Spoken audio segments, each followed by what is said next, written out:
বাড়িতে থাকলে সকালবেলা ঘুম থেকে উঠেই চলে যাই ছাদে। ছাদে খুব সুন্দর একটা টাইম কাটে। আর যখন দেখি গাছে সুন্দর সুন্দর ফুল ফুটেছে বা কুড়ি এসেছে, তখন আরও ভীষণ ভালো লাগে, মনটাই ভালো হয়ে যায়, মানে সকালটা খুব সুন্দর স্টার্ট হয়।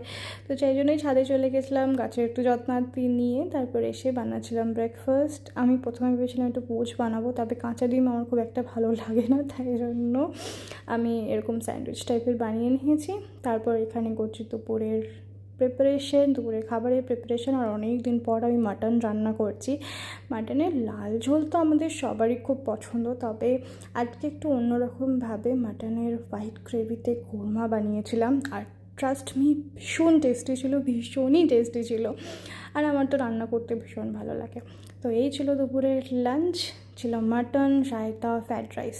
সন্ধেবেলা একটুখানি বেরিয়েছিলাম, যাবো একটু শপিং করতে। আর বেরিয়ে তো বৃষ্টি নেমে গেছে। আর কালেকশন তো ভীষণ ভালো ছিল এই শপিং মলটাতে। তবে আমি পুজোর শপিং করতে যাইনি, কিন্তু পুজোর কালেকশন তো চলেই এসেছে, কারণ হাতে গোনা আর কয়েকটা দিনই বাকি। তবে আমি একা যাইনি, গেছিলাম আমার হ্যান্ডসাম ভাইয়ের সাথে।